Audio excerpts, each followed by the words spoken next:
Price the lord. ಮರಣಾತ.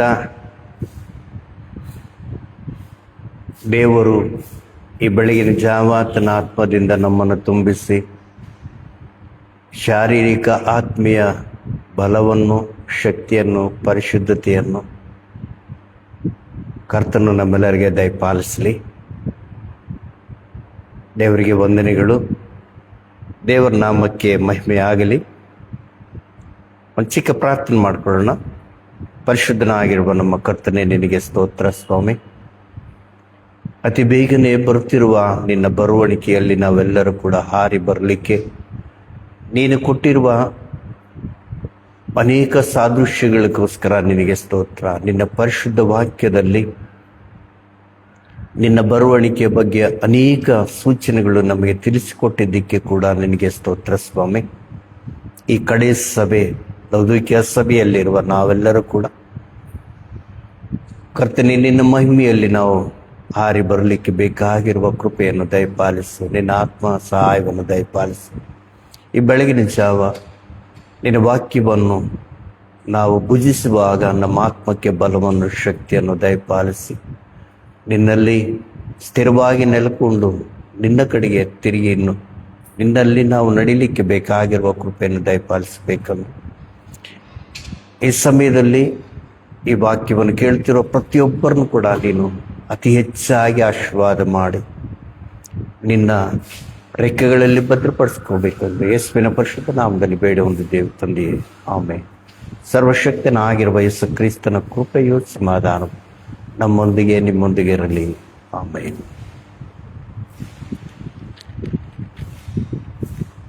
ಆತ್ಮಸ್ವರೂಪನೇ, ಪ್ರಿಯ ಆತ್ಮಸ್ವರೂಪನೇ, ಈಗ ಬಾದೇವ, ಇಳಿದು ಬಾದೇವ ನಮ್ಮ ಮಧ್ಯದಳು.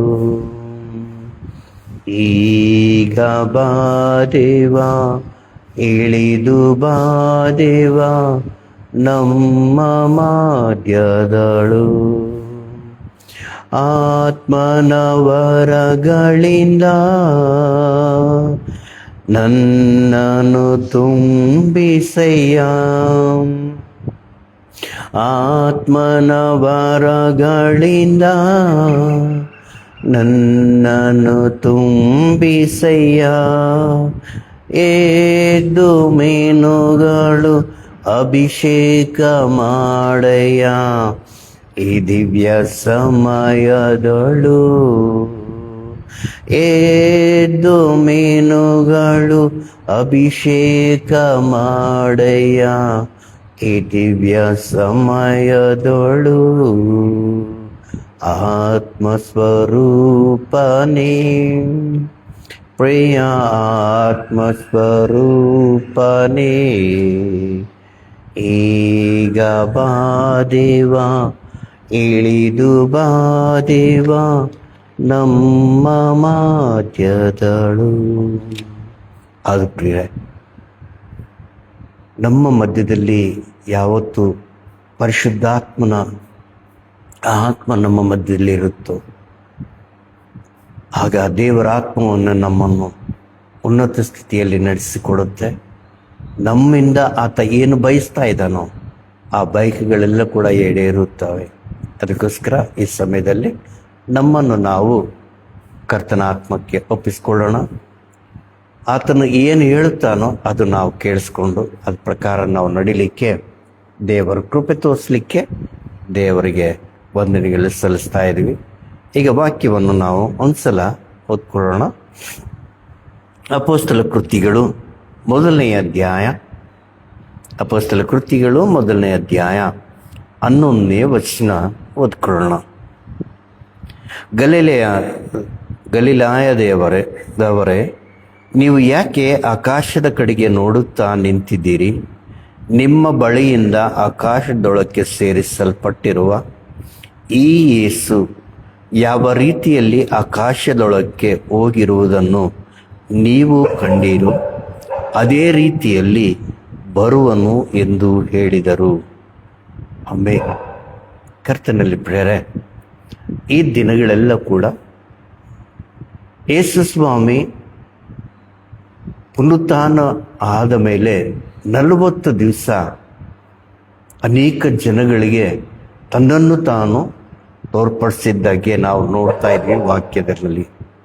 ಹಾಗೆ ಕಡೆ ದಿವಸ ತನ್ನ ಶಿಷ್ಯರನ್ನು ಎಣ್ಣೆ ಮರದ ಗುಡ್ಡದ ಮೇಲೆ ಕರ್ಕೊಂಡು ಹೋಗಿ ಅವ್ರನ್ನ ಆಶೀರ್ವಾದ ಮಾಡಿ ಅವರೊಟ್ಟಿಗೆ ಮಾತಾಡಿ ಎಲ್ಲ ಕೂಡ ಆದಮೇಲೆ ಯೇಸು ಸ್ವಾಮಿ ಮೇಲಕ್ಕೆ ಎತ್ತಲ್ಪಡೋ ಹಾಗೆ ನಾವು ನೋಡ್ತಾ ಇದ್ವಿ. ಈ ಶಿಷ್ಯರು ಹಾಗೆ ಯೇಸು ಸ್ವಾಮಿ ಮೇಲೆ ಆರೋಹಣವನ್ನು ಆಗುವುದನ್ನು ನೋಡ್ತಾ ಇರುವಾಗ ಇಬ್ಬರು ದೇವದೂತಿಗಳು ಹಿಡಿದು ಹೇಳ್ತಾ ಇದ್ದಾರೆ, ಯಾಕೆ ನೀವು ಹಾಗೆ ನೋಡ್ತಾ ಇದ್ದೀರಿ? ಈ ಯೇಸು ಹೇಗೆ ಮೇಲೆ ಎತ್ತಲ್ಪಟ್ಟಿದ್ದಾರೋ ಹಾಗೆ ತಿರುಗಿ ಬರುವವನಾಗಿದ್ದಾನೆ. ಈ ವಾಕ್ಯ ನಂಬತಕ್ಕದ್ದು. ಕಾರಣ ನಮ್ಮ ದೇವರು ಜೀವವುಳ್ಳ ಕರ್ತನು, ಹೇಳಿದ್ದ ಮಾತು ನೆರವೇರಿಸುವವನಾಗಿದ್ದಾನೆ. ಈ ಕಡೆ ದಿವಸಗಳಲ್ಲಿ, ಬರುವಣಿಗೆ ದಿವಸಗಳಲ್ಲಿ, ಈ ಕಡೆ ಸಭೆಯ ಕಾಲದಲ್ಲಿ ನಾವಿದ್ವಿ ಪ್ರಿಯರೇ. ಈಗ ನಮ್ಮ ಗುರಿ ಎಲ್ಲವೂ ಕೂಡ ಯೇಸು ಸ್ವಾಮಿ ಹೇಳಿದ್ದ ಮಾತು ಮೇಲೆ ನಾವು ಕೂಡ ಒಂದು ನಂಬಿಕೆ ವಿಶ್ವಾಸ ಇಟ್ಟಿದ್ವಿ. ಏನು ಅಂದರೆ, ಈಗ ನಾನು ಬೇಗನೆ ಬರ್ತಾ ಇದ್ದೀನಿ, ಬಂದು ನಿಮ್ಮನ್ನು ನಾನು ಒಯ್ತೀನಿ ಎಂದು ದೇವರು ಹೇಳ್ತಾ ಇದ್ದಾರೆ. ಇದು ನಾನು ಪರಿಪೂರ್ಣವಾಗಿ ನಂಬ್ತೀನಿ. ಕಾರಣ ಏನಂದರೆ, ನನ್ನ ದೇವರು ನನಗೆ ಆಶ್ವಾಸನೆ ಕೊಟ್ಟಿದ್ದಾರೆ. ಹಾಗೆ ಕ್ರಿಸ್ತನನ್ನು ನಂಬಿದ ಪ್ರತಿಯೊಬ್ಬರಿಗೆ ಕೂಡ ಇದು ಒಂದು ಬಲವನ್ನು, ಶಕ್ತಿಯನ್ನು, ಒಂದು ನಿರೀಕ್ಷಣೆಯನ್ನು ನಮಗೆ ದಯಪಾಲಿಸ್ತಾ ಇದೆ. ದೇವರ ಆತ್ಮ ಇಲ್ಲದೆ ನಾವು ಏನೂ ಮಾಡೋಕ್ಕೂ ಆಗಲ್ಲ. ಹೇಗೆ ನಡಿಬೇಕು, ಹೇಗೆ ನುಡಿಬೇಕು, ಹೇಗೆ ನಾವು ಅನೇಕರಿಗೆ ಸಾಕ್ಷಿಯಾಗಿರಬೇಕು, ಸಮಸ್ತವು ಕೂಡ ಪರಿಶುದ್ಧಾತ್ಮನೇ ನಮಗೆ ತಿಳಿಸಿಕೊಡ್ತಾನೆ. ದೇವರ ಪರಿಶುದ್ಧ ಗ್ರಂಥದಲ್ಲಿ ಅನೇಕ ಸಾದೃಶ್ಯಗಳನ್ನು ನಾವು ನೋಡ್ತಾ ಇದ್ದೀವಿ. ಇಸ್ರಾಯೇಲ್ ನಡೆಸಿಕೊಟ್ಟಿದ್ದಾಗಲಿ, ಶಿಷ್ಯರು ನಡೆಸಿಕೊಟ್ಟಿದ್ದಾಗಲಿ, ದೇವರ ಯೇಸು ಸ್ವಾಮಿ ನುಡಿದಿದ್ದ ಪ್ರತಿಯೊಂದಲ್ಲಿ ಕೂಡ ನಾವು ಕಾಣ್ತೀವಿ ದೇವರ ಶಕ್ತಿ, ಆತ್ಮಶಕ್ತಿ, ಆತ್ಮ ಬಲವನ್ನು. ಇವತ್ತು ನಾವು ಕೆಲವೊಂದು ವಾಕ್ಯಗಳನ್ನು ನಾವು ಧ್ಯಾನ ಮಾಡಿಕೊಳ್ಳೋಣ. ನಮ್ಮೆಲ್ಲರಿಗೆ ಗೊತ್ತಿದೆ, ಪ್ರವಾದಿಯಾಗಿರುವ ಎಲೀಷರು ರೋಷವುಳ್ಳ ಪ್ರವಾದಿ ಎಂದು ನಾವು ಅದನ್ನು ಎಷ್ಟೋ ಹೆಮ್ಮೆಯಿಂದ ನಾವು ನೋಡ್ತೀವಿ ಪ್ರಿಯರೇ. ರೋಷ ದೇವರಿಗೋಸ್ಕರ, ಯೆಹೋವನಿಗೋಸ್ಕರ ರೋಷವುಳ್ಳವನಾಗಿ ಇರುವವನು ನಾನು ಅಂತ ಹೇಳ್ತಾ ಇದ್ದಾನೆ. ಆದರೆ ದೇವರು ಹೇಳ್ತಾ ಇದ್ದಾರೆ, ನೀನೆಲ್ಲ ಇನ್ನೂ 7,000 ಮಂದಿ ಇದ್ದಾರೆ ಎಂದು ಕೂಡ ಹೇಳ್ತಾ ಇದ್ದಾರೆ ದೇವರು. ಹೌದು, ನಾವೇ ದೇವರ ಭಕ್ತರು, ನಾವೇ ದೇವರಲ್ಲಿ ಇದ್ವಿ ಎಂದು ನಾವು ಅನ್ಕೊತಾ ಇದ್ವಿ. ನಮಗಿನ್ನೂ ಹೆಚ್ಚಾಗಿ ದೇವರಲ್ಲಿರೋರು ಅನೇಕ ಜನಗಳಿದ್ದಾರೆ, ಅನೇಕ ಭಕ್ತರಿದ್ದಾರೆ ಬೇರೆ. ಅವರ ಒಳಗೆ ಪ್ರಾರ್ಥನಾ ಮಾಡೋರು ಇದ್ದಾರೆ, ದೇವರ ಸನ್ನಿಧಾನದಲ್ಲಿ ದೇವರ ದರ್ಶನಗಳನ್ನು ಹೊಂದ್ಕೊಳ್ಳೋರು ಇದ್ದಾರೆ, ಸುವಾರ್ತೆ ಸಾರೋರು ಇದ್ದಾರೆ, ಸಭೆಗಳನ್ನು ಕಟ್ಟೋರು ಇದ್ದಾರೆ, ಬರುವಣಿಕೆ ಬಗ್ಗೆ ದೇವರನ್ನು ತೋರಿಸೋರು ಆಗಿದ್ದಾರೆ. ಇವೆಲ್ಲ ಕೂಡ ಅನೇಕ ಮಂದಿ ಇದ್ದಾರೆ. ನಿಜವಾಗ್ಲೂ ಅವರಲ್ಲಿ ನಾವು ಕೂಡ ಇರಲಿಕ್ಕೆ, ದೇವರ ಕೃಪೆ ತೋರಿಸಿದ್ದಕ್ಕೆ, ನಮ್ಮನ್ನು ಆರಿಸ್ಕೊಳ್ಳಿದ್ದಕ್ಕೆ ದೇವರಿಗೆ ಮಹಿಮೆ ಆಗಲಿ. ಇಲ್ಲಿ ನಾವು ನೋಡ್ತಾ ಇದ್ವಿ, ಎಲೀಷನು ಮಾಡಿರುವ ಏಲಿಯನು ಮಾಡಿರುವ ಕಾರ್ಯಗಳೆಲ್ಲ ಕೂಡ ನಾವು ಚೆನ್ನಾಗಿ ತಿಳಿದಿದ್ವಿ. ಆದರೆ ಸಮಯ ಬರುವಾಗ ದೇವರು ಹೇಳ್ತಾ ಇದ್ದಾನೆ, ನಿನ್ನ ಸಮಯ ಮುಗೀತು, ಈಗ ಇನ್ನೊಬ್ಬ ಪ್ರವಾದಿಯನ್ನು, ಆ ಪ್ರವಾದಿಯೇ ಎಲೀಷನು ಅಂತ ನಾವು ನೋಡ್ತಾ ಇದ್ವಿ. ಏಲಿಯನ ಮತ್ತು ಅಚ್ಚುಕಟ್ಟಾಗಿರುವ ಪ್ರೀತಿ ಉಳ್ಳ ಮತ್ತು ಶಿಷ್ಯನೇ ಯಾರು ಅಂದರೆ ಎಲೀಷನೇ. ಈ ಎಲೀಷನು ಯಾವತ್ತೂ ಕೂಡ ಭಾರಿ ಶ್ರೀಮಂತನಾಗಿದ್ದರೂ ಕೂಡ ವಾಕ್ಯದಲ್ಲಿ ನಾವು ನೋಡ್ತೀವಿ. ನೀವೆಲ್ಲರೂ ಕೂಡ ಓದಿದ್ರಿ, ಮತ್ತು ನಾವು ಸಬ್ಜೆಕ್ಟ್ನಲ್ಲಿ ಹೋಗ್ತಾ ಇದ್ದೀನಿ, ಅದಕ್ಕೋಸ್ಕರ ಹಿಂದಕ್ಕೆ ಹೋಗ್ತಾ ಇಲ್ಲ, ಸೂಕ್ಷ್ಮವಾಗಿ ನಿಮಗೆ ತಿಳಿಸ್ತಾ ಇದ್ದೀನಿ. ಎಷ್ಟೋ ಶ್ರೀಮಂತವಾಗಿದ್ದರೂ ಕೂಡ ಈ ಏಲಿಯನು ಕರೆದ ತಕ್ಷಣ ಎಲ್ಲವೂ ಕೂಡ ಬಿಟ್ಟು ಬಂದ್ಬಿಟ್ಟಿದ್ದಾನೆ ಪ್ರೇರೆ. ಎಲ್ಲವೂ ಕೂಡ ಬಿಟ್ಬಿಟ್ಟು ತನ್ನ ತಂದೆ ತಾಯಿ ಊರು ಎಲ್ಲ ಕೂಡ ಬಿಟ್ಟು ಬಂದಿದ್ದಾನೆ. ಎಲೀಷನು ಏಲಿಯ ಮಾಡಿರುವ ಕಾರ್ಯಗಳೆಲ್ಲ ಕೂಡ ಆಶ್ಚರ್ಯ ಕಾರ್ಯಗಳು, ಅದ್ಭುತ ಕಾರ್ಯಗಳೆಲ್ಲ ಕೂಡ 2 ಪಟ್ಟು ಆತ ಮಾಡಿದಾಗೆ ನಾವು ಕೂಡ ವಾಕ್ಯದಲ್ಲಿ ನಾವು ನಾವು ನೋಡ್ತಾ ಇದ್ದೀವಿ. ಈಗ ಎಲೀಷನು ಮಾಡಿರುವ ಕಾರ್ಯಗಳನ್ನು ಕೆಲವು ನಾವು ಧ್ಯಾನ ಮಾಡಿಕೊಳ್ಳೋಣ. ಅದಕ್ಕೆ ಮಾಡೋಕೆ ಮುಂಚೆ ಒಂದು ವಾಕ್ಯವನ್ನು ನಾವು ಓದ್ಕೊಳ್ಳೋಣ. ಎರಡನೆಯ ಅರಸುಗಳು 2ನೇ ಅಧ್ಯಾಯ. 2ನೇ ಅರಸುಗಳು 2ನೇ ಅಧ್ಯಾಯ 9ನೇ ವಚನ ನಾವು ಓದ್ಕೊಳ್ಳೋಣ ಒಂದ್ಸಲ. 2ನೇ ಅಧ್ಯಾಯ 9ನೇ ವಚನ ಓದ್ಕೊಳ್ಳೋಣ. 2ನೇ ಅಧ್ಯಾಯ 9ನೇ ವಚನ. ಅವರು ಆಚೆ ದಡಕ್ಕೆ ಸೇರಿದ ಮೇಲೆ ಎಲೀಷನನ್ನು, ನಿನ್ನನ್ನು ಬಿಟ್ಟು ಹೋಗುವ ಮೊದಲು ನಾನು ನಿನಗೋಸ್ಕರ ಏನು ಮಾಡಬೇಕೆನ್ನುತ್ತಿ ಹೇಳು ಎಂದು ಕೇಳಿದನು. ಅದಕ್ಕೆ ಎಲೀಷನು, ನಿನಗಿರುವ ಆತ್ಮದಲ್ಲಿ ನನಗೆ 2 ಪಾಲನ್ನು ಅನುಗ್ರಹಿಸು ಎಂದು ಬೇಡಿಕೊಂಡನು. ದೇವರಿಗೆ ಮಹಿಮೆ ಆಗಲಿ. ಕರ್ತನಲ್ಲಿ ಪ್ರಿಯರೇ, ಈ ಶಿಷ್ಯನು ತನ್ನ ಗುರುವಿಂದ ಕೇಳ್ತಿರುವುದು ಬೇರೆ ಏನು ಕೇಳಿಲ್ಲ. ನಿನ್ನ ಆತ್ಮದಿಂದ 2 ಪಟ್ಟು ಆತ್ಮ ನನಗೆ ಕೊಡು. ನಿಜವಾಗ್ಲೂ ಈ ಎಲೀಷನಿಗೂ ಗೊತ್ತಿದೆ ಆತ್ಮದ ಕಾರ್ಯಗಳು ಏನು ಅಂದು, ಆತ್ಮದ ಶಕ್ತಿ ಏನೊಂದು ಗೊತ್ತಿದೆ. ಅದಕ್ಕೆ ಆತ ಕೇಳ್ತಾ ಇರೋದು, ಆತ್ಮದ ಶಕ್ತಿ ನನಗೆ ಕೊಡು.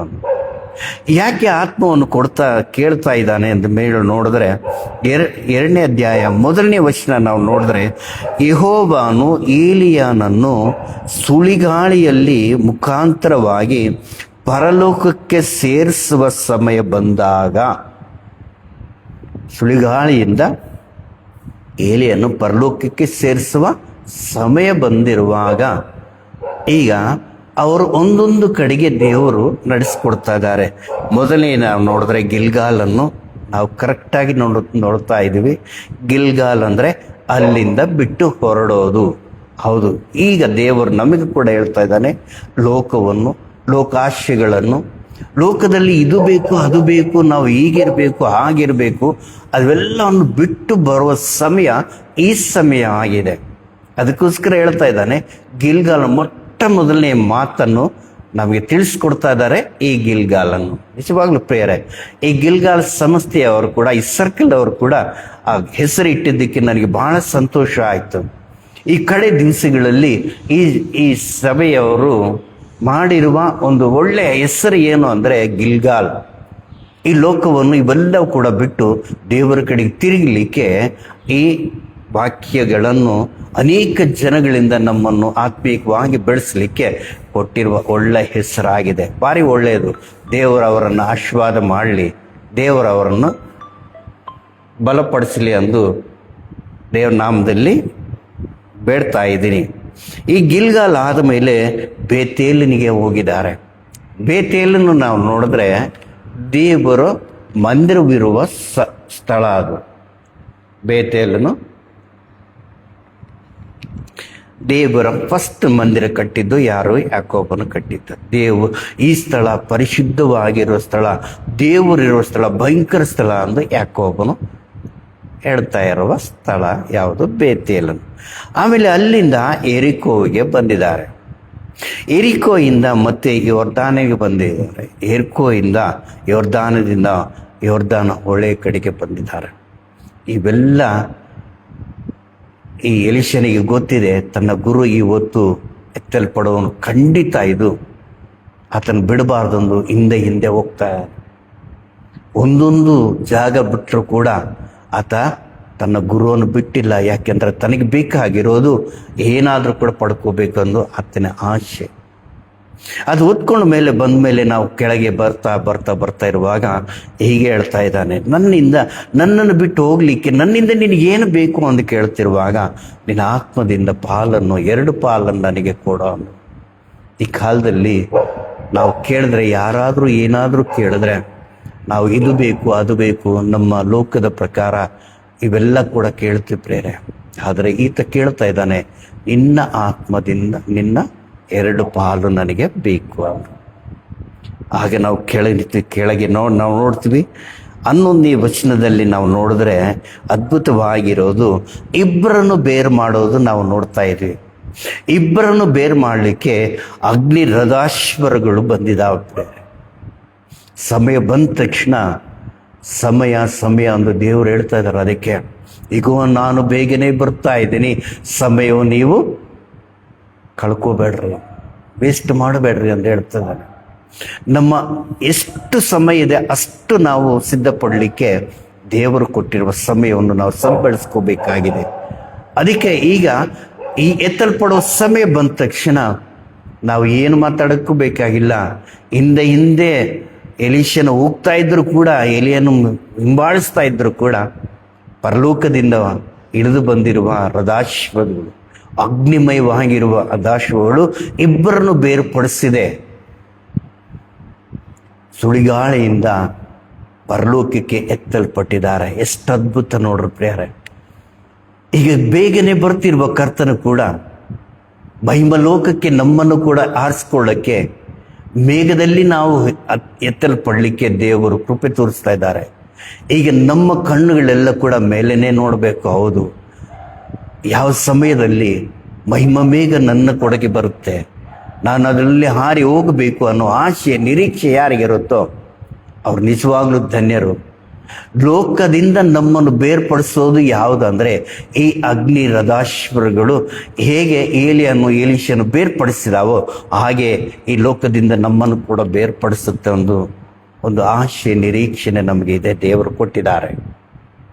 ಹೌದು ಪ್ರಿಯರೇ, ಇಂಥ ಎಲೀಷನು ದೇವರ ಆತ್ಮ ಪಟ್ಟ ಆತ್ಮ ಹೊಂದ್ಕೊಂಡಿರುವ ಎಲೀಷನು ಅನೇಕ ಅದ್ಭುತಗಳನ್ನು ಮಾಡಿದ್ದಾರೆ, ಆಶ್ಚರ್ಯಕಾರಿಗಳು ಮಾಡಿದ್ದಾನೆ.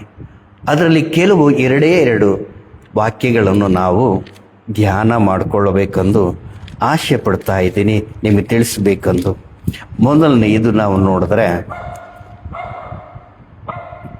5ನೇ ಅಧ್ಯಾಯ 2ನೇ ಅರಸಗಳು 5ನೇ ಅಧ್ಯಾಯ ನಾವು ನೋಡ್ತಾ ಇದ್ವಿ. ಇಲ್ಲಿ ನಾಮಾನನೆಂಬ ಒಂದು ಕುಷ್ಠರೋಗಿದ್ದಾನೆ. ಇವನು ಸೇನಾಧಿಪತಿ ಕೂಡ ಆಗಿದ್ದಾನೆ, ಆರಾಮ್ಯರ ಸೇನಾಧಿಪತಿಯನ್ನೇ ಕೂಡ ಆಗಿದ್ದಾನೆ. ಈ ಸೇನಾಧಿಪತಿ ಇರುವಾಗ ಇವನು ಇಸ್ರಾಯೇಲ್ಯರನ್ನು ಜಯಿಸಿ ಕೆಲವು ಜನಗಳೆಲ್ಲನೂ ಕೂಡ ಅವ್ರ ದೇಶಕ್ಕೆ ಆರಾಮ್ಯ ಕರ್ಕೊಂಡು ಹೋಗ್ತಾರೆ. ಆದರೆ ಒಂದು ಚಿಕ್ಕ ಪುಟ್ಟ ಹುಡುಗಿಯನ್ನ ಆ ಮನೆಗೆ ಕೆಲಸಕ್ಕೆ ಕರ್ಕೊಂಡು ಹೋಗ್ತಾನೆ, ಚಿಕ್ಕ ಹುಡುಗಿ ಪ್ರಿಯರೇ. ಈಗ ಹೋದ ಮೇಲೆ ಅಲ್ಲಿ ಈಕೆ ಕಾಣ್ತಾ ಇದ್ದಾಳೆ, ತನ್ನ ಯಜಮಾನನ ಕುಷ್ಠ ರೋಗದಿಂದ ಬಳಲ್ತಿರೋದು ನೋಡ್ತಾನೆ. ಎಷ್ಟೋ ಶಕ್ತಿಶಾಲಿ, ಎಷ್ಟೋ ಜ್ಞಾನ ಉಳ್ಳವನು, ಎಲ್ಲವೂ ಕೂಡ ಇದೆ, ಒಳ್ಳೆ ಉನ್ನತ ಸ್ಥಿತಿಯಲ್ಲಿದ್ದಾನೆ. ಆದರೆ ಅವನ ರೋಗವು ಅವನನ್ನು ಕಾಡ್ತಾ ಇದೆ, ಅವನನ್ನು ಡಿಪ್ರೆಸ್ ಮಾಡ್ತಾ ಇದೆ ಅಂತ ನೋಡಿದಾಳೆ. ಆಗ ಆ ಹುಡುಗಿ ಚಿಕ್ಕದಾಗಿ ಎಷ್ಟು ಚೆನ್ನಾಗಿ ದೇವರು ನಡೆಸ್ಕೊಡ್ತಿದ್ದಾಳೆ ನೋಡಿ. ದೇವರ ಮಕ್ಕಳು ನಿಜವಾಗ್ಲೂ ಎಲ್ಲಿದ್ದರೂ ಕೂಡ ಅವರೊಂದು ವಜ್ರಗಳಿದ್ದಂಗೆ ಎಲ್ಲಿದ್ದರೂ ಕೂಡ ಮೆರಿತಾ ಇರ್ತಾರೆ. ಸುವಾಸನೆ ಬರುತ್ತೆ, ದೇವರ ಸುವಾಸನೆ. ಹಾಗೆ ಹೇಳ್ತಾ ಇದ್ದಾಳೆ ಆಕೆ, ಅಮ್ಮ ಒಂದು ಸಲ ಯಜಮಾನನು ಇದು ಆ ದೇಶಕ್ಕೆ, ಇಸ್ರಾಯೇಲ್ ದೇಶಕ್ಕೆ ಹೋದರೆ ಅಲ್ಲಿ ವಾಸಿ ಆಗಬಹುದೇನೋ ಅಂತ. ಪ್ರೇರೆ, ನೀವೆಲ್ಲರಿಗೂ ಕೂಡ ಈ ಕತೆ ಗೊತ್ತಿದೆ, ಅದಕ್ಕೋಸ್ಕರ ಸ್ವಲ್ಪ ನಿಮಗೆ ತಿಳಿಸ್ತಾ ಇದ್ದೀನಿ, ಹಿಂಟ್ ಕೊಡ್ತಾ ಇದ್ದೀನಿ. ಆಗ ಆತ ಕೂಡ ಅರಸನ ಹತ್ರ ಹೋಗಿ ಲೆಟರ್ ತಗೊಂಡು ಎಲೀಷನ ಹತ್ರ ಬರ್ತಾನೆ. ಎಲೀಷ ಮನೆ ಹತ್ರ ಬರ್ತಾನೆ, ರಥದ ಮೇಲೆ ಬರ್ತಾ ಇದ್ದಾನೆ, ಎಷ್ಟೋ ಆರ್ಭಾಟವಾಗಿ ಚೆನ್ನಾಗಿ ಬಂದಿದ್ದಾನೆ. ಆದರೆ ಅಲ್ಲಿ ಬಂದಿದ್ದ ಒಂದೇ ಒಂದು ಮಾತು ಪ್ರೇರ, ಒಳಗಿಂದ ಒಂದು ಮಾತು ಬರ್ತದೆ, ಹೋಗಿ ಯೊರ್ದಾನನಲ್ಲಿ ನೀನು ಸ್ನಾನ ಮಾಡಂತ. ಈತಿಗೆ ಸಿಟ್ಟು ಬಂದ್ಬಿಡುತ್ತೆ, ಯಾಕಂದ್ರೆ ಒಳ್ಳೆ ಪೊಸಿಷನ್ನಲ್ಲಿ ಇದ್ದಾನೆ, ಒಳ್ಳೆ ಯಾವುದು ಸೈನಾಧಿಪತಿ ಆಗಿದ್ದಾನೆ, ಬೇರೆ ದೇಶದಿಂದ ಬಂದಿದ್ದಾನೆ, ನನ್ನನ್ನು ಮುಟ್ಟಿ ನನ್ನನ್ನು ಇದು ಮಾಡಿ ಇದೆಲ್ಲ ಮಾಡ್ತಾನೆ ಅನ್ನೋದು ಸ್ಪಷ್ಟಪಡಿಸ್ತಾನೆ ಅನ್ನೋದು ಅಂದ್ಕೊಂಡ. ಆದರೆ ಒಂದೇ ಒಂದು ಮಾತಿನ, ಹೋಗಿ ಯೊರ್ದಾನ್ ನದಿಯಲ್ಲಿ ಸ್ನಾನ ಮಾಡು. ಅದಕ್ಕೆ ಸಿಟ್ಟು ಬಂದು, ಯಾಕೆ ನಮ್ಮ ದೇಶದಲ್ಲಿ ಇಲ್ವಾ, ನಮ್ಮ ಕಡೆಗೆ ಇಲ್ವಾ, ಎಂಥ ಪುಣ್ಯ, ಯಾವುದು ನದಿಗಳಿಲ್ವಾ ಅಂದು ಸಿಟ್ಟು ಬಂದು, ಬಾ ತಿರುಗಿಸಿ ನಾವು ಹೋಗೋಣ ಅಂದು ಆ ಚಾರಿಯಟ್ ಓಡಿಸೋನ ಹತ್ರ ಹೇಳ್ತಿರುವಾಗ ಸ್ವಲ್ಪ ದೂರ ಆದಮೇಲೆ ಈಗ ಆತ ಹೇಳ್ತಾ ಇದ್ದಾನೆ, ಗಾಡಿ ಓಡಿಸೋದನ್ನ ಹೇಳ್ತಾ ಇದ್ದಾನೆ, ಅಯ್ಯ ಆ ಪ್ರವಾದಿ ಏನು ಹೇಳಿಲ್ಲಲ್ಲ, ಅದು ಕೊಡು ಇದು ಕೊಡು ಇದು ಮಾಡು ಅದು ಮಾಡು ಏನು ಹೇಳಿಲ್ಲಲ್ಲ, ಕೇವಲ ಸ್ನಾನ ಮಾಡಲಿಕ್ಕೆ ಹೇಳಿದ್ನಲ್ಲ, ಒಮ್ಮೆ ಯೋಚನೆ ಮಾಡಿ ಅಂದು ಆತಗೆ ಹೇಳಿದುವಾಗ ಆತನ ಮನಸ್ಸು ಸ್ವಲ್ಪ ಕರಗಿದೇನೋ. ಆ ಯೋರ್ದಾನ್ ನದಿಗೆ ಹೋಗಿದ್ದಾರೆ. ನಮಗೆಲ್ಲರಿಗೂ ಗೊತ್ತಿದೆ, 7 ಸಲ ಮುಳುಗಿದ್ದಾನೆ. ಒಂದೊಂದು ಸಲ ಮುಳುಗುತ್ತಿರುವಾಗ ಆತ ತನ್ನ ಮೈ ಎದ್ದು ನೋಡುವಾಗ ಏನು ಕೂಡ ಚೇಂಜಸ್ ಇಲ್ಲ. 1 ಸಲ ನೋಡ್ದ, 2 ಸಲ ನೋಡ್ದ, 3ನೇ ಸಲ ನೋಡಿದ್ರ. ಅದರ ಸಿಟ್ಟು ಬಂದಿಲ್ಲ ಪ್ರೇರೆ. ಹೇಗೋ ಮುಳುಗಿನಿ, ಮುಳುಗಬೇಕಂದು ಯಾಕೋ ಆತನ ಮನಸ್ಸನ್ನೇ ಬಲ ಮಾಡ್ಕೊಂಡೇನೋ. 7ನೇ ಸಲ ಎದ್ದು ನೋಡಿದ ತಕ್ಷಣ ಅದ್ಭುತ, ಆಶ್ಚರ್ಯ. ಮೈಯೆಲ್ಲ ಕೂಡ ಮಕ್ಕಳ ಮೈ ಹಂಗೆ ಮೈ ಕೂಡ ಬದಲಾವಣೆ ಆಗ್ಬಿಡ್ತು. ಮೈ ಬದಲಾವಣೆ ಆಗಿದ್ದು ಎಲ್ಲರಿಗೂ ಕಾಣಿಸುತ್ತೆ. ಆದರೆ ಅದ್ಭುತ ಏನು ಅಂದರೆ ತನ್ನ ಮನಸ್ಸಾಂತರವನ್ನು ಹೊಂದ್ಕೊಂಡಿದ್ದಾನೆ, ಆಶ್ಚರ್ಯಪಟ್ಟಿದ್ದಾನೆ. ಯಾರ ಮೇಲೆ ಫಸ್ಟು ಸಿಟ್ಟು ಮಾಡಿಕೊಂಡು ಈಗ ಆ ಸಿಟ್ಟೆಲ್ಲ ಕೂಡ ಓಡೋಗ್ಬಿಡ್ತು ಪ್ರೆ. ಹೆಂಗೆ ಹೋಗ್ತೋ ಕೂಡ ಗೊತ್ತಿಲ್ಲ. ಈಗ ತಿರುಗಿ ಬರ್ತಾ ಇದ್ದಾನೆ. ನಿಜವಾಗ್ಲೂ ಈ ಒಂದೊಂದು ನಾವು ಇದು ಧ್ಯಾನ ಮಾಡಿದ್ರೆ, ನೀವು ಓದ್ಕೊಂಡು ನೋಡ್ರಿ, ಧ್ಯಾನ ಮಾಡ್ರಿ. ಅದ್ಭುತವಾಗಿರುವ ವಾಕ್ಯ ಏನಂದರೆ ಇದು ಈ ಕತೆ ನಮಗೆ ಒಂದು ಪಾಠವನ್ನು ನಮಗೆ ಕಳಿಸ್ಕೊಡುತ್ತೆ. ಮೊದಲನೇ ನಾನು ನೋಡಿದ್ರೆ, ಚಿಕ್ಕ ಮಗು ಆಗಿರುವ ಆ ಮಗು ಸುವಾರ್ತೆಯನ್ನು ಸಾರ್ತಾ ಇದ್ದಾಳೆ, ದೇವ್ರ ಕಡೆಗೆ ನಡೆಸಿಕೊಡ್ತಾ ಇದ್ದಾಳೆ. ಇವತ್ತಿನ ದಿವಸ ದೇವರ ಮಕ್ಕಳು ಆಗಿರುವ ನಾವು ಕೂಡ ಅನೇಕ ಜನಗಳು ನಶಿಸಿ ಹೋಗುವ ಆತ್ಮಗಳನ್ನು ದೇವರ ಕಡೆಗೆ ನಡೆಸಲಿಕ್ಕೆ ದೇವರು ನಮಗೆ ವಾಕ್ಯವನ್ನು ಕೊಟ್ಟಿದ್ದಾರೆ. ವಾಕ್ಯವನ್ನು ಓದ್ತಾ ಇದ್ದೀವಿ, ಚೆನ್ನಾಗಿ ಗೊತ್ತಿದೆ. ನಮ್ಮೆಲ್ಲರಿಗೂ ಕೂಡ ದೇವ್ರ ವಾಕ್ಯ ಎಷ್ಟು ಚೆನ್ನಾಗಿ ಗೊತ್ತಿದೆ. ಅನೇಕ ಕಥೆಗಳು ಕೂಡ ಗೊತ್ತಿದೆ. ಯೇಸು ಸ್ವಾಮಿ ಮಾತಾಡಿದ್ದು ಅನೇಕ ಪ್ರವಾದಿಗಳಿಂದ ಎಲ್ಲರ ಜೊತೆಗೆ ಮಾತಾಡಿದ್ದು ಎಲ್ಲ ಕೂಡ ನಮಗೆ ಗೊತ್ತಿದೆ. ಆದರೆ ಇನ್ನೊಬ್ಬರ ಜೊತೆಗೆ ಹಂಚ್ಕೊತಾ ಇಲ್ಲ, ಇನ್ನೊಬ್ಬರಿಗೆ ನಾವು ಸಾರ್ತಾ ಇಲ್ಲ. ಸೂಕ್ಷ್ಮವಾಗಿ ಅವರು ನಿಜವಾಗಲೂ ಮನಸ್ಸಾಂತರ. ಯಾಕೆಂದ್ರೆ ಈತ ಸೇನಾಧಿಪತಿ ಆಗಿದ್ರು ಕೂಡ ಚಿಕ್ಕ ಮಗು ಹೇಳಿದ್ಲಲ್ಲ, ಈ ನನ್ನ ಮನೆಯಲ್ಲಿ ಕೆಲಸ ಮಾಡೋಳು ಇವಳು ಕೆಲಸ, ಈ ಮಾತು ನಾನು ಯಾಕೆ ಕೇಳಬೇಕು ಅನ್ಕೊಂಡಿಲ್ಲ ಪ್ರೇರೆ. ಆ ಕೇಳಿದ್ದ ಮಾತು ಕೇಳಿಸ್ಕೊಂಡ ಹೋದ, ಅದ್ಭುತವನ್ನು ಕಂಡಿದ್ದಾನೆ. ಈಗ ಇವತ್ತಿನ ದಿವಸ ಬರುವಣಿಕೆ ದಿವಸಗಳಲ್ಲಿ ದೇವರು ಒಂದು ಆತ್ಮವನ್ನು ಕೂಡ ನೀನು ರಕ್ಷಿಸಬೇಕು, ಅಗ್ನಿಯಲ್ಲಿಂದ ಒಬ್ಬರನ್ನು ಕೂಡ ನೀನು ಕಾಪಾಡಬೇಕೆಂದು ಯೂದಯ ಪತ್ರೆಯಲ್ಲಿ ದೇವರು ನಮಗೆ ತಿಳಿಸ್ಕೊಡ್ತಾ ಇದ್ದಾನೆ. ಆ ಹುಡುಗಿ ಸ್ಥಾನದಲ್ಲಿ ನಮ್ಮನ್ನು ನಾವು ಕೂಡ ಒಂದ್ಸಲ ನೆನೆಸ್ಕೊಳ್ಳೋಣ. ಎಷ್ಟು ವರ್ಷ ಆಯ್ತಲ್ಲ ದೇವರು ನಂಬಿ ನಾನು ಏನು ಮಾಡ್ತೀನಿ. ಎರಡನೇದು ನಾನು ನೋಡಿದ್ರೆ, ಸಿಟ್ಟುಕೊಂಡು ಹೋಗ್ತಾ ಇರುವವನಿಗೆ ಕೂಡ ಸಲಿಸಾಗಿ ಎಷ್ಟು ಸ್ಮೂತಾಗಿ ಹೇಳ್ತಾ ಇದ್ದಾನಂದ್ರೆ, ಆ ಗಾಡಿ ಓಡಿಸೋ ಆತ ಹೇಳ್ತಾ ಇದ್ದಾನೆ, ಅಯ್ಯ ನಿಮ್ಗೇನು ಕೇಳಿಲ್ಲಲ್ಲ, ಯಾಕೆ ಸಿಟ್ಕೊಂಡು ಹೋಗೋದು, ಒಂದ್ಸಲ ಹೋಗಿ ಮುಳುಗಿ ಹೋಗೋಣ. ಹೌದು, ನಾವು ಹೇಳಿದ್ದ ಮಾತು ಭಾಳ ಮಂದಿ ನಮಗೆ ರಿವರ್ಸ್ ಹೇಳ್ಬೋದು, ಸಿಟ್ಟುಗೊಳ್ಬಹುದು. ಆಯ್ತು ಬಿಡು, ನಮಗೆ ಭಾಳ ಮಂದಿ ಇದ್ದಾರೆ, ನಿನಗೇನೈತೆ, ನಿಮ್ಮ ದೇವರೇ ಇಲ್ಲ, ಏನೋ ಹೇಳ್ಬೋದು ಪ್ರೇರೆ. ಆದರೆ ಇನ್ನೊಮ್ಮೆ ಹೇಳಲಿಕ್ಕೆ ಆತನ ಸ್ಥಾನದಲ್ಲಿ ನಮ್ಮನ್ನು ಕೂಡ ನಿಲ್ಲಿಸ್ಕೊಟ್ಟಿದ್ದನೇನೋ. ಅದು ಯಾಕೆ ಮಾಡ್ತೀರಿ? ಪ್ರಾರ್ಥನೆ ಮಾಡ್ರಿ, ದೇವ್ರ ಕಡೆಗೆ ನೋಡ್ರಿ, ದೇವ್ರು ಕೇಳ್ರಿ, ನಿಜವಾಗ್ಲಿರುವ ಕರ್ತನೆ ನನಗೆ ಕಾಣಿಸು, ನಾನು ನಾಳೆ ಬೆಳಗ್ಗೆ ನಿನ್ನಲ್ಲೇ ಬರ್ಬೇಕಂದ್ರೆ ಈಗ ನಾನು ನಿನ್ನನ್ನು ನೋಡಬೇಕಲ್ಲ ಅಂದು ಅವ್ರಿಗೆ ನಾವು ತಿಳುವಳಿಕೆಯನ್ನು ತಿಳಿಸಿದ್ರೆ ಒಂದು ವೇಳೆ ಮನಸ್ಸಾಂತರವನ್ನು ಹೊಂದ್ಕೋಬಹುದೇನೋ. ಅನೇಕ ಜನಗಳಿಗೆ ಆತ ಸಾಕ್ಷಿ ಆಗಿರ್ಬೋದು ಪ್ರೇರೆ. ವಾಸಿಯಾಗಿರುವ ನಾಮಾನನು ಬರ್ತಾ ಇದ್ದಾನೆ. ಎಷ್ಟು ಸಂತೋಷ ಅಂದರೆ ಅಷ್ಟು ಸಂತೋಷದಾಗಿ ಓಡಿ ಬರ್ತಾ ಇದ್ದಾನೆ. ಕೇಳ್ತಾ ಇದ್ದಾನೆ, ಅಯ್ಯ ಏನು ಬೇಕು, ಬಟ್ಟೆಗಳು ಬೇಕಾ, ಬಂಗಾರ ಬೇಕಾ, ಏನು ಬೇಕು ಅಂತ ಕೇಳಿದ್ರೆ ಅಂತ ಹೇಳ್ತಾ ಇದ್ದಾನೆ, ಯಾವುದು ಕೂಡ ನನಗೆ ಬೇಕಾಗಿಲ್ಲ. ನಾನು ಅನ್ಕೊಂತೀನಿ, ಎಲಿಷನಿಗೆ ಇವು ಯಾವ ಕೂಡ ಬೇಕಾಗಿಲ್ಲ. ಆತ ಪಡ್ಕೋಬೇಕಾಗಿರೋದು ಪಡ್ಕೊಂಡಿದ್ದಾನೆ. ಏನು ಅಂದರೆ ಒಂದು ಆತ್ಮವನ್ನು ಆತ ಹೊಂದ್ಕೊಂಡಿದ್ದಾನೆ, ರಕ್ಷಣೆಯಲ್ಲಿ ನಡೆಸಿಕೊಟ್ಟಿದ್ದಾನೆ. ಇಂಥ ಅಂದರೆ ಒಂದು ಸೇನಾಧೀಶರನ್ನು ಆ ದೇಶದಲ್ಲಿ ಅನೇಕ ಜನಗಳಿಗೆ ಈತ ಒಂದು ಸಾಕ್ಷಿಯಾಗಿ, ಅರಸನಿಗೆ ಕೂಡ ಸಾಕ್ಷಿಯಾಗಿರಲಿಕ್ಕೆ ದೇವರು ಆತನು ಕೊಟ್ಟಿದ್ದಾನೆ ಪ್ರೇರೆ. ಆಯಿತು, ಈ ನಾಮಾನನು ಕೇಳ್ತಾ ಇದ್ದಾನೆ, ಸ್ವಲ್ಪ ಮಣ್ಣು ತಗೊಂಡೋಗ್ತೀನಿ ಅಂತ ಕೇಳ್ತಾ ಇದ್ದಾನೆ. ಆಯಿತು, ಮಣ್ಣು ತಗೊಂಡೋದ, ಹೋಗ್ತಾ ಇದ್ದಾನೆ ಪ್ರೇರೆ. ಹೋಗ್ತಿರುವಾಗ ಈಗ ಒಬ್ಬನು ಹಿಂದೆಯಿಂದ ಓಡಿ ಬರೋದು ನೋಡ್ತಾ ಇದ್ದಾನೆ. ಗಾಡಿಯನ್ನು ನಿಲ್ಲಿಸಿದ್ದಾರೆ. ನಿಲ್ಲಿಸಿ ನೋಡಿದ್ರೆ ಎಲಿಷಾನ ಹತ್ರ ಇರುವ ಒಂದು ಯಾರಿದ್ದಾರೆ, ಎಲಿಷನ ಶಿಷ್ಯನ ಹೆಸರು ಗೆಹಜಿ ಎಂದು ಗೊತ್ತಿದೆ. ಏನಿದೆ? ಗೆಹಜಿ ಎಂದು ಗೊತ್ತಿದೆ. ಒಂದ್ಸಲ ದೇವರ ವಾಕ್ಯ ಓದ್ಕೊಳ್ಳೋಣ. 5ನೇ ಅಧ್ಯಾಯ 26ನೇ ವಚನವನ್ನು ನಾವು ನೋಡ್ಕೊಳ್ಳೋಣ.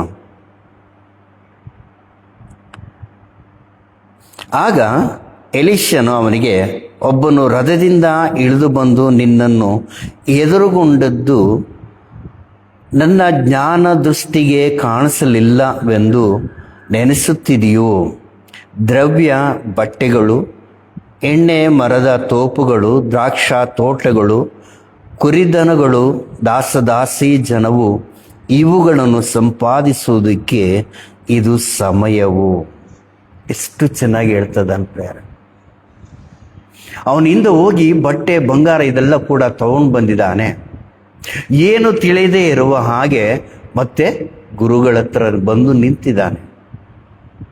ಈ ಗುರುಗಳು ಕೇಳ್ತಾ ಇದ್ದಾನೆ, ಎಷ್ಟು ಚೆನ್ನಾಗಿ, ಗೆಹಜಿ ಎಲ್ಲಿ ಹೋಗಿದ್ದೀ ಎಷ್ಟು ಹೊತ್ತು ಅಂದರೆ, ಅಯ್ಯ ನಾನು ಎಲ್ಲಿಗೆ ಹೋಗಿಲ್ಲ, ಇಲ್ಲೇ ಇದ್ದೀನಿ ಅಂದು ಸುಳ್ಳು ಹೇಳ್ತಾ ಇದ್ದಾನೆ. ಗೆಹಜಿ ಗೊತ್ತಿಲ್ವಾ ಎಲಿಷನು ಎಷ್ಟು ಆತ್ಮಶಕ್ತಿ ಹೊಂದ್ಕೊಂಡಿದ್ದಾನೆ, ದೇವರ ಪ್ರವಾದಿ ಆಗಿದ್ದಾನೆ. ಇಂಥ ಪ್ರವಾದಿ ಹತ್ರ ನಾನು ಏನು ಪಡ್ಕೋಬೇಕು ಅನ್ನೋ ಜ್ಞಾನವೂ ಕೂಡ ಇಲ್ದಂಗೆ ಬೆಳ್ಳಿ ಬಂಗಾರದ ಕಡೆಗೆ ತಿರುಗಿದ ಅಂತಾರೆ. ಇದೇ ಎಲಿಷನು ಏಲಿಯಾನ ಗುರು ಹತ್ರ ಕೇಳ್ತಾ ಇದ್ದಾನೆ, ನೀನು ಅಂದ್ಕೊಂಡಿರುವ 2 ಪಟ್ಟು ಆತ್ಮವನ್ನು ನನಗೆ ಕೊಡು ಅಂದು. ಈ ಶಿಷ್ಯನಿಗೆ ಎಷ್ಟು ವ್ಯತ್ಯಾಸ ನೋಡಿ ಪ್ರಿಯರೇ. ಈ ಕಾಲದಲ್ಲಿ ಅನೇಕ ಜನಗಳು ದೇವರ ಶಿಷ್ಯರಾಗಿದ್ದೀವಿ, ದೇವರ ಕಡೆಗೆ ತಿರುಗಿದ್ವಿ, ದೇವರ ಶಕ್ತಿ ಉಳ್ಳವನಾಗಿದ್ದಾನೆಂದು ಗೊತ್ತಿದೆ. ಆದರೆ ಲೋಕದಲ್ಲಿ ಸಂಪಾದನೆಗೆ ನಾವು ಓಡ್ತಾ ಇದ್ದೀವಿ. ಯೇಸು ಸ್ವಾಮಿ ಹೇಳ್ತಾ ಇದ್ದಾರೆ, ಬಿತ್ತದೆ ಈ ಹಕ್ಕಿ ಪಕ್ಷಿಗಳಿಗೆಲ್ಲ ಕೂಡ ಯಾರು ಊಟ ಕೊಡ್ತಾ ಇದ್ದಾರೆ? ನೀನು ಯಾಕೆಪ್ಪ ಬಟ್ಟೆಗೋಸ್ಕರ ಊಟದಕ್ಕೋಸ್ಕರ ಯಾಕೆ ಚಿಂತೆ ಮಾಡ್ತೀನಿ? ನೀನು ಈ ಕಾಲದಲ್ಲಿ ಚಿಂತೆ ಮಾಡಬೇಕಾಗಿರೋದು ಯಾವುದಕ್ಕೋಸ್ಕರ ಅಂದರೆ, ದೇವರ ಪರಲೋಕಕ್ಕೆ ಸೇರುವ ಒಂದು ಆಶೆ ನಾವು ಅಂದ್ಕೊಳ್ಬೇಕು. ದೇವರ ಆತ್ಮದಿಂದ ತುಂಬಿಸಲ್ಪಡಬೇಕು. ದೇವರ ರೂಪದಲ್ಲಿ ಬದಲಾಯಿಸ್ಕೊಳ್ಳೋಕ್ಕೆ ದೇವರು ಕೊಟ್ಟಿರುವ ಸಮಯವೆಲ್ಲ ಕೂಡ ನಾವು ಎಷ್ಟೋ ಸಮಯ ನಾವು ಕಳ್ಕೊತಾ ಇದ್ದೀವಿ. ಉದಾಹರಣೆಗೆ ನಾವು ಸೆಲ್ ನೋಡ್ತಾ ಇದ್ರೆ ಎಷ್ಟು ಗಂಟೆ ಆದರೂ ಕೂಡ ಸಮಯನೂ ಗೊತ್ತಾಗಂಗಿಲ್ಲ. ಅಯ್ಯೋ ನಾವು ಈ ಕೆಲಸ ಮಾಡ್ಬೇಕು ಅಂದ್ಕೊಂಡೆ, ಇದು ನೋಡ್ತಾ ನೋಡ್ತಾ ಸಮಯ ಹೋಯ್ತಲ್ಲ ಅನ್ಕೊಂತೀವಿ. ಇಲ್ಲ ಚಿಟ್ಚಾಟ್ ಮಾಡಲಿಕ್ಕೆ, ಫ್ರೆಂಡ್ಸ್ ಜೊತೆಗಿರ್ಲಿಕ್ಕೆ, ಆ ಕೆಲಸ ಈ ಕೆಲಸ ಅವು ಇವು ಎಷ್ಟೋ ಸಮಯವೆಲ್ಲೂ ಕೂಡ ಕಳ್ಕೊತೀವಿ. ಆದರೆ ಮೊಣಕಾಲೂರಿ ದೇವರ ಸನ್ನಿಧಾನದಲ್ಲಿ ಒಂದು 10 ನಿಮಿಷ ಎಲ್ಲಾದ್ರೂ ಆಗಲಿ ಪರವಾಗಿಲ್ಲ, ನಿನ್ನ ಮನಸ್ಸನ್ನು ನೋಡುವ ಕರ್ತನು ನೀನು ಬಯಸುವ ಪ್ರತಿಯೊಂದು ಕೊಡುವನಾಗಿದ್ದಾನೆ. ಇದು ಎಲಿಷನು ಹೇಳ್ತಾ ಇದ್ದಾನೆ, ನೀನು ಅವನು ಹಿಂದೆ ಹೋಗಿದ್ದು ನನ್ನ ಜ್ಞಾನಾತ್ಮ ನೋಡಲಿಲ್ಲವಾ? ಹೌದು, ನಾವು ಎಲ್ಲಿ ಏನು ಮಾಡ್ತಾ ಇದ್ರು ಕೂಡ ನಮ್ಮನ್ನು ನೋಡೋ ಕಣ್ಣು ಮೇಲೆ ಇದೆ ಪ್ರೇರೆ. ವಾಕ್ಯದಲ್ಲೇ ದೇವರು ಹೇಳ್ತಾರೆ, ನಾನು ಪರಲೋಕದ ಎಲ್ಲಿ ಆಕಾಶದಲ್ಲಿದ್ದೀನಿ, ನೀನು ಕೆಳಗಿದೀ ಭೂಮಿ ಮೇಲಿದೀ. ನಾವು ಏನು ಮಾಡ್ತಾ ಇದ್ವಿ ಪ್ರತಿಯೊಂದು ದೇವರಿಗೆ ಗೊತ್ತಿದೆ. ನಾಳೆ ಬೆಳಗ್ಗೆ ದೇವರು ಖಂಡಿತ ಕೇಳೋನಾಗಿದ್ದಾನೆ, ನನ್ನ ಮಗನಾಗಿ ನೀನೇನು ಮಾಡಿ ಎಂದು. ಹೌದು ಪ್ರೇರೆ, ಬೈಬಲ್ನಲ್ಲಿ ಎಷ್ಟೋ ಮಂದಿ ನಾವು ನೋಡ್ತೀವಿ, ಕೈಯನ್ನು ನೋಡ್ತೀವಿ, ಏಬೇಲನ್ನು ನಾವು ನೋಡ್ತೀವಿ. ಎಷ್ಟೋ ಮಂದಿ ಯಾವುದನ್ನು ಪಡ್ಕೊಂಡಿದ್ದಾರೆ ನೀವು ನೋಡಿ. ಹೌದು, ಫಸ್ಟ್ ನಾವು ನೋಡ್ತೀವಿ ಆದಿಕಾಂಡ 12ನೇ ಅಧ್ಯಾಯದಲ್ಲಿ ದೇವರು ಹೇಳ್ತಾ ಇದ್ದಾನೆ ಅಬ್ರಹಾಮನಿಗೆ, ನಿನ್ನ ಮನೆಯನ್ನು ಎಲ್ಲವೂ ಕೂಡ ಬಿಟ್ಟು ನಾನು ತೋರಿಸುವ ದೇಶಕ್ಕೆ ಬಾ. ಹೌದು ಪ್ರೇರೆ, ಎಲ್ಲವೂ ಬಿಟ್ಟು ಬಂದಿದ್ದಾನೆ. ಈಗ ನಮಗೆ ವಿಶ್ವಾಸಿಗಳಿಗೆ ತಂದೆ ಆಗಿ ನಮಗೆ ಕಾಣಿಸ್ತಾ ಇದ್ದಾರೆ ಅಬ್ರಹಾಮನು. ಈ ಎಲಿಷನು ಕೂಡ 2 ಪಟ್ಟು ಆತ್ಮವನ್ನು ಹೊಂದ್ಕೊಂಡಿದ್ದಾನೆ. ಆದರೆ ಆತನ ಶಿಷ್ಯನಾಗಿರುವ ಗೆಹಜಿ ಇನ್ನೂ ಎಷ್ಟು ಪಟ್ಟು, ಎಲಿಷನ ಹತ್ರ ಇನ್ನೂ 7 ಪಟ್ಟು ಆತ್ಮ ಹೊಂದ್ಕೊಂಡಿದ್ರೆ ಇನ್ನೂ ಎಷ್ಟು ಅದ್ಭುತ ಇರ್ತಿತ್ತು ಗೊತ್ತಿಲ್ಲ. ಅಭಿಷೇಕವನ್ನು ಕಳ್ಕೊಂಡ್ಬಿಟ್ಟ. ಸುಳ್ಳು ಹೇಳ್ತಾ ಇದ್ದಾನೆ, ತನ್ನ ಗುರುಗೆ ಸುಳ್ಳು ಹೇಳ್ತಾ ಇದ್ದಾನೆ. ನಾನು ಎಲ್ಲಿಗೆ ಹೋಗಿಲ್ಲ, ಇಲ್ಲೇ. ನಾವು ಕೂಡ ಎಷ್ಟೋ ಸುಳ್ಳುಗಳು ದೇವರ ಹತ್ರ ಹೇಳ್ತಾ ಇದ್ದೀವಿ. ನಮ್ಮನ್ನು ನಾವೇ ಮೋಸಗೊಳಿಸ್ಕೊತಾ ಇದ್ದೀವಿ. ಆದರೆ ಇದು ಮೋಸಗೊಳಿಸ್ಕೋ ಸಮಯ ಇಲ್ಲ, ಇದು ಸಂಪಾದನೆ ಮಾಡುವ ಸಮಯದಿಲ್ಲ. ಈಗ ನಾವು ಸಂಪಾದನೆ ಮಾಡೋದು ಯಾವುದಂದ್ರೆ, ಪರಲೋಕ ರಾಜ್ಯಕ್ಕೆ ನಾವು ಸೇರಲಿಕ್ಕೆ ಶಕ್ತಿಯನ್ನು, ಪರಿಶುದ್ಧತೆಯನ್ನು ಹೊಂದ್ಕೋಬೇಕೆಂದು ದೇವರು ನಮಗೆ ತಿಳಿಸ್ಕೊಡ್ತಾ ಇದ್ದಾರೆ. ಪ್ರೇಮ, ದಯವಿಟ್ಟು ಇವತ್ತೊಂದು ದಿವಸ ಪ್ರಾರ್ಥಿಸ್ಕೊಳ್ಳೋಣ. ದೇವರೇ, ಎಲೀಷನು 2 ಪಟ್ಟು ಆತ್ಮ ಹೊಂದ್ಕೊಂಡಿದ್ದಾರೆ, 2 ಪಟ್ಟು ಅದ್ಭುತ ಕಾರ್ಯಗಳನ್ನು ನಡೆಸಿಕೊಟ್ಟಿದ್ದಾನೆ. ಸೇನಾಧೀಶನು ಹೇಳ್ತಾ ಇದ್ದಾನೆ, ನಿನಗೆ ಏನು ಬೇಕಂದ್ರೂ ಕೂಡ, ಬೆಳ್ಳಿ ಬಂಗಾರ ಬಟ್ಟೆ ಗಿಟ್ಟೆ ಇವೆಲ್ಲ ಕೊಡ್ತೀನಿ ಅಂದ್ರೂ ಕೂಡ ಯಾವುದು ಬೇಕಾಗಿಲ್ಲ ಅಂತ ಹೇಳ್ತಾ ಇದ್ದಾನೆ. ಹೌದು ಸ್ವಾಮಿ, ಈಗ ನಮ್ಗೆ ಯಾವುದು ಬೇಕಾಗಿಲ್ಲ, ನಾವು ಕೇಳದೆ ಎಲ್ಲವೂ ಕೂಡ ಕೊಟ್ಟಿವಿ ಸ್ವಾಮಿ. ಸುಖವಾಗಿದ್ದೀವಿ, ಸಂತೋಷವಾಗಿದ್ದೀವಿ. ಆದರೆ ಈಗ ನಮಗೆ ಬೇಕಾಗಿದ್ದು ಯಾವುದಂದು ಇವತ್ತು ತಿಳಿಸ್ಕೊಟ್ಟಿ ಸ್ವಾಮಿ. ಎಲೀಷನು ಅಂದ್ಕೊಂಡಿರುವ ಆತ್ಮವನ್ನು ನಾವು ಅಂದ್ಕೋಬೇಕು. ಆದರೆ 7 ಪಟ್ಟು 4 ಪಟ್ಟು ಆಶೀರ್ವಾದ ಅಭಿಷೇಕವನ್ನು ಹೊಂದ್ಕೋಬೇಕಾಗಿರುವ, ಆತ್ಮವನ್ನು ಹೊಂದ್ಕೋಬೇಕಾಗಿರುವ ಗೆಹಜಿ ಕುಷ್ಠರೋಗವನ್ನು ಹೊಂದ್ಕೊಂಡಿದ್ದಾನೆ. ತನ್ನ ಮಕ್ಕಳಿಗೆ ಭಯಂಕರ ರೋಗವನ್ನು, ಶಾಪವನ್ನು ಹೊಂದ್ಕೊಂಡಿದ್ದಾನೆ. ಕಾರಣ ಏನಂದ್ರೆ, ಸುಳ್ಳಿನ ಜೀವನದಲ್ಲಿ ನಡೆದಿದ್ದಾನೆ. ಅದು ಪ್ರೇರೆ. ಈಗ ನಾನು ಬೇಗನೆ ಬರ್ತಾ ಇದ್ದೀನಿ. ನಾವು ಅಪೊಸ್ತಲ ಕೃತ್ಯಗಳನ್ನ ನಾವು ನೋಡ್ತಾ ಇದ್ದೀವಿ. ಈ ಯೇಸು ಹೇಗೆ ಎತ್ತಲ್ಪಟ್ಟಿದ್ದಾರೋ ಹಾಗೆ ಬರ್ತಾನೆ ಅಂತ. ನೀವು 1-2 ಅಧ್ಯಾಯಗಳನ್ನ ನೀವು ಓದಿ ನೋಡಿ, ಅಲ್ಲಿ ಎಷ್ಟು ಚೆನ್ನಾಗಿ ಪೇತ್ರನು ಹೇಳ್ತಾ ಇದ್ದಾನೆ. ಈ ಯೂದನು, ಇಸ್ಕರಿಯೋತ ಯೂದನು ಪರಲೋಕಕ್ಕೆ ಹೋಗುವ ಅಂತಸ್ತನ್ನು ಕಳ್ಕೊಂಡು ಈ ಲೋಕದ ದುಡ್ಡನ್ನು ನೋಡಿಕೊಂಡು ತನ್ನ ಗುರುವನ್ನೇ ಅನ್ಯರಿಗೆ ಒಪ್ಪಿಸ್ಕೊಟ್ಟಿದ್ದಾನೆ. ಕಡೆಗೆ ಪರಲೋಕಕ್ಕೆ ಸೇರಲಿಲ್ಲ. 11 ಮಂದಿ ಶಿಷ್ಯರು ಹೋಗಿದ್ದಾರೆ. ಯೂದನು ಕಳ್ಕೊಂಡಿದ್ದಾನೆ. ಪ್ರಿಯರೇ, ನಾವು ಎಲ್ಲ ಗೊತ್ತಿದ್ದೀವಿ. ಯಾವ ಸಮಯದಲ್ಲಿ ಏನಾಗುತ್ತೋ ಅವಳು ಗೊತ್ತಿಲ್ಲ. ಈ ಕಾಲದಲ್ಲಿ ಇದ್ದೀವಿ ನಾವು.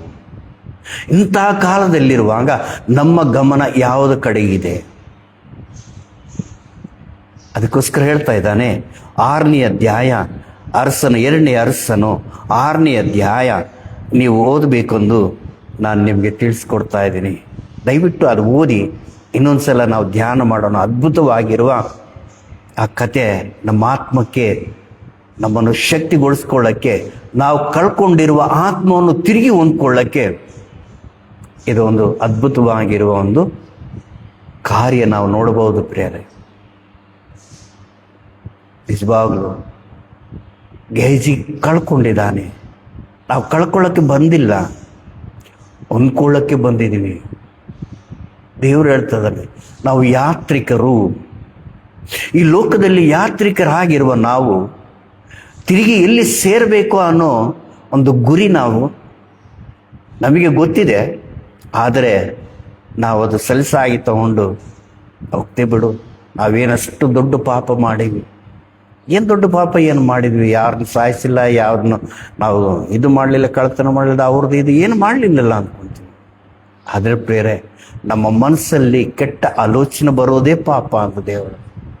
ಕೆಟ್ಟ ನೋಟನೇ ಪಾಪ ಅಂತ ಹೇಳ್ತದಾನೆ. ಹೊಲಸ ಮಾತೆ ಪಾಪ. ಅಂದ್ರೆ ಎಷ್ಟು ಜಾಗರೂಕರಾಗಿರ್ಬೇಕು ನಾವು. ಇದೆಲ್ಲ ಮಾಡಲಿಕ್ಕೆ ಎಲ್ಲ ಆಗ್ತದ್ರಿ. ಈ ಲೋಕದಲ್ಲಿ ಇದೀವಿ, 108 ಮಂದಿ ನಮ್ಮ ಸುತ್ತಲೂ ಇರುವಾಗ ನಾವು ಹಾಗಿರ್ಲಿಕ್ಕೆ ಆಗುತ್ತಾ? ಯಾವ್ದನ್ನ ಪಡ್ಕೋಬೇಕಂದ್ರೆ ಎಷ್ಟು ಕಷ್ಟಪಡ್ತೀವಿ ಹೇಳ್ರಿ. ಈಗ ಮಕ್ಕಳು ಹೇಳ್ತಾ ಇದ್ದಾರೆ, ಈಗ ಮೊನ್ನೆ ಫಸ್ಟ್ ರ್ಯಾಂಕ್, ಈ ರ್ಯಾಂಕ್ಸ್ ಎಲ್ಲ ತಗೊಂಡಿದ್ರು ಮಕ್ಕಳು ಹೇಳ್ತಾ ಇದ್ದಾರೆ, ಎಷ್ಟು ಗಂಟೆ ನಾವು ಓದಿದ್ವಿ, ಎಷ್ಟು ಕಷ್ಟಪಟ್ಟಿದ್ವಿ. 12 ಗಂಟೆ ಓದಿದ್ವಿ, 8 ಗಂಟೆ ಓದಿದ್ವಿ. ಹೇಳಿದ್ದೆ ನಮ್ಮ ಮಾಸ್ಟರ್ ಹೇಳಿದ್ದೆಲ್ಲ ಕೂಡ ಚೆನ್ನಾಗಿ ತಿಳ್ಕೊಂಡಿದ್ವಿ, ಚೆನ್ನಾಗಿ ಬುಕ್ಸ್ ಎಲ್ಲ ರೆಫರ್ ಮಾಡಿದ್ವಿ, ಇದೆಲ್ಲ ಮಾಡಿದ್ವಿ. ಈ ಸಕ್ಸಸ್ಗೆ ಕಾರಣ ಏನಂದ್ರೆ ಕಷ್ಟಪಟ್ಟಿದೀವಿ ಅಂತ. ಎಲ್ಲ ಮಕ್ಕಳು ಇದ್ದಂಗೆ ಜಾಲಿಯಾಗಿರಲಿಲ್ಲ, ಕಷ್ಟಪಟ್ಟಿದ್ವಿ, ಉನ್ನತ ಸ್ಥಿತಿಯಲ್ಲಿ ನಾವು ಎತ್ಕೊಂಡಿದ್ವಿ. ಹೌದು ಪ್ರೇರೆ, ಚಿಕ್ಕದಿಂದ ನಾವು ಕೆಳಗೆ ಬಿದ್ದುಬಿಡ್ತೀವೇನೋ. ಅದಕ್ಕೆ ನಮಗೆ ದೇವರು ಹೇಳ್ತಾ ಇದ್ದಾನೆ, ಜ್ಞಾನವುಳ್ಳ ಕನ್ಯಕರು ಅಂತ ಹೇಳ್ತಾ ಇದ್ದಾನೆ. ನಿಜವಾಗ್ಲೂ ನಮಗೆ ಜ್ಞಾನ ದೇವರು ಕೊಟ್ಟಿದ್ದಾರೆ. ಎಷ್ಟು ಜ್ಞಾನ ಕೊಟ್ಟಿದ್ದಾರೆ ಅಂದರೆ, ಖಂಡಿತವಾಗಿ ನಾನು ಹೇಳ್ತೀನಿ, ದೇವರು ಯಾರು, ಪರಲೋಕ ರಾಜ್ಯ ಏನು, ನಮ್ಮ ಯೇಸು ಸ್ವಾಮಿ ಏನು ಮಾಡಿದ್ದಾರೆ, ಪ್ರತಿಯೊಂದು ನಮಗೆ ಗೊತ್ತಿದೆ ಪ್ರಿಯರೇ. ಅನ್ಯರಿಗಂತೂ ನಮಗೆ ಚೆನ್ನಾಗಿ ಗೊತ್ತಿದೆ, ಒಳ್ಳೆ ತಿಳುವಳಿಕೆ ನಮಗಿದೆ. ಆದರೆ ಸೀರಿಯಸ್ ಆಗಿ ನಾವು ತಗೊಳ್ತಾ ಇಲ್ಲ. ಆದರೂ ದಯವಿಟ್ಟು ಇವತ್ತು ನಾವು ಪ್ರಾರ್ಥಿಸ್ಕೊಳ್ಳೋಣ. ಈ ವಾಕ್ಯಗಳನ್ನು ನೀವು ಓದ್ಕೊಳ್ರಿ, ಒಂದೊಂದು ವಾಕ್ಯವನ್ನು ಓದ್ಕೊಳ್ರಿ. ಕನಿಷ್ಠ ಪಕ್ಷ ಒಂದು 10 ನಿಮಿಷ ಧ್ಯಾನ ಮಾಡಿದ್ರೆ ಎಲ್ಲೋ ಪಕ್ಕಿಗಿಟ್ಟು, ಹೌದಲ್ಲ, ಎಲ್ಲೋ ಇರುವ ಒಂದು ಸೇನಾಧೀಶ್ವರನು, ಸೇನಾಧಿಪತಿ ಒಂದು ಚಿಕ್ಕ ಮಗುದಕ್ಕೋಸ್ಕರ ಅದ್ಭುತವನ್ನು ಹೊಂದ್ಕೊಂಡಿದ್ದಾನಲ್ಲ. ನಾನೇನು ಮಾಡ್ತಾ ಇದ್ದೀನಿ, ನನ್ನ ಮನೆಯವ್ರನ್ನ ನಾನು ಬದಲಾಯಿಸ್ಕೊಂಡ ಇಲ್ಲ, ನನ್ನನ್ನು ನೋಡಿ ಅವರು ಬದಲಾಗಬೇಕು ಬೇರೆ. ನಮ್ಮ ಮಾತುಗಳಿಂದ ಇದರಿಂದ ಆಗಲ್ಲ, ನಮ್ಮ ಕ್ರಿಯೆಗಳು. ವಾಕ್ಯದಲ್ಲಿ ಅನೇಕ ಜಾಗದಲ್ಲಿ ನಮಗೆ ಪೌಲನು ತಿಳಿಸ್ಕೊಡ್ತಾ ಇದ್ದಾರೆ. ಯಾವ ಕ್ರಿಯೆಗಳಿಂದ ನಮ್ಮನ್ನು ಬೈದಿದಾರೋ ಅನ್ಯ ಜನಾಂಗದವರು, ಅವರೇ ನಮಗೆ ಸಾಕ್ಷಿಯಾಗಿ ಹೇಳ್ಬೇಕಂತ. ಇಂಥವರು ಹೀಗೆ ಬದಲಾವಣೆ ಆಗಿದ್ರಲ್ಲ, ನಮ್ಮನ್ನು ಎಷ್ಟು ಮಂದಿ ಗಮನಿಸ್ತಾ ಇರ್ತಾರೆ. ಒಂದು ಮಾತು ಹೇಳ್ತೀನಿ, ನಾವು ಬೈಬಲ್ ಓದ್ತಾ ಇದ್ದೀವಿ, ನಾವು ಕ್ರೈಸ್ತವರು ಬೈಬಲ್ ಓದ್ತಾ ಇದ್ದೀವಿ. ಆದರೆ ನಮ್ಮನ್ನು ಓದೋರು ಭಾಳ ಮಂದಿ ಇದ್ದಾರೆ. ಕ್ರೈಸ್ತವರಾಗಿರುವ ನಮಗೆ ಈ ಕಾಲ ಹೇಗಿದೆ ಅಂದರೆ ಪರೀಕ್ಷೆ ಕಾಲ ಇದು. ನಮ್ಮನ್ನು ಪ್ರತಿಯೊಬ್ಬರು ಗಮನಿಸ್ತಾ ಇದ್ದಾರೆ. ಈಗ ಶ್ರಮ ಕಾಲ ನಮಗೆ. ಇಂಥ ಶ್ರಮ ಅಂದರೆ ಅನೇಕ ಜಾಗದಲ್ಲಿ ಚರ್ಚ್ಗಳನ್ನು ಹೊಡಿತಾ ಇದ್ದಾರೆ, ಸೇವಕರಿಲ್ದಂಗೆ ಮಾಡ್ತಾ ಇದ್ದಾರೆ. ಒಬ್ಬನು ಸೇವಕನಿಂದ ಅನೇಕ ಜನಗಳು ದೇವರಲ್ಲಿ ಬರ್ತಾ ಇದ್ದಾರಲ್ಲ, ಅದಕ್ಕೆ ಈ ಸೇವಕನು ಇಲ್ಲದೆ ಮಾಡೋಣ ಅಂದು ಸೇವಕನು ಕೊಲ್ತಾ ಇದ್ದಾರೆ, ಕುಟುಂಬಗಳು ಹೊಡಿತಾ ಇದ್ದಾವೆ. ಆದರೆ ಸೇವಕರು ಎಲ್ಲಿ ಕಡಿಮೆ ಆಗಲಿಲ್ಲ. ನನ್ನ ಪ್ರಾಣ ಹೋದ್ರೂ ಕೂಡ ಚಿಂತೆ ಇಲ್ಲ, ನನ್ನ ಯೇಸುವಿನ ಸಲುವಾಗಿ ನಾವು ನಿಂದಿರ್ತೀವಿ ಒಂದು ಅನೇಕ ಜನಗಳು. ಮೊನ್ನೆ ಛತ್ತೀಸ್ಗಢಲ್ಲಿ ಒಬ್ಬರು ಹೇಳ್ತಾ ಇದ್ದಾರೆ, ಒಬ್ಬನು ಒಳ್ಳೆ ಸಾಕ್ಷ್ಯವನ್ನು ಹೇಳ್ತಾ ಇದ್ದಾನೆ ಪ್ರೇರ.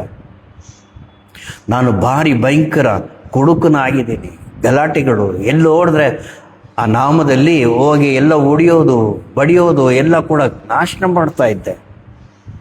ಒಂದು 10 ಮಂದಿ ಹಾಕ್ಕೊಂಡು ಹೋಗಿ ನಾನೆಲ್ಲ ಕೂಡ ದರೋಡೆ ಮಾಡ್ತಾ ಇದ್ದೆ, ಕಳ್ತನ ಮಾಡ್ತಾ ಇದ್ದೆ, ಜಬರ್ದಸ್ತ್ ಮಾಡ್ತಾ ಇದ್ದೆ, ರೌಡಿಸಮ್ ಮಾಡ್ತಾ ಇದ್ದೆ. ಪೊಲೀಸರು ಯಾರು ಕೂಡ ಕೇಳ್ತಾ ಇಲ್ಲ, ಯಾಕಂದ್ರೆ ಎಲ್ಲ ನಮ್ಮವರೇ. ಅದರ ಒಂದು ದಿವಸ ಯಾವ ಗಳಿಗೆಯೂ ನನಗೆ ಗೊತ್ತಿಲ್ಲ, ನನ್ನ ಕರ್ತನು, ನನ್ನನ್ನು ಹುಟ್ಟಿಸಿರುವ ಕರ್ತನು, ನನ್ನಲ್ಲಿ ಆತ್ಮವನ್ನು ಇಟ್ಟಿರುವ ಕರ್ತನು ಯೇಸು ಸ್ವಾಮಿ ನನ್ನನ್ನು ಹಿಡ್ಕೊಂಡಿದ್ದಾರೆ. ಯಾವತ್ತು ಯೇಸು ಸ್ವಾಮಿಯಲ್ಲಿ ಬಂದಿದ್ದೀನೋ, ಈಗ ನಾನು ಬೇರೆ. ಈಗ ನನ್ನನ್ನು ನೋಡಿ ಹೆದರಿದವರೆಲ್ಲರೂ ಕೂಡ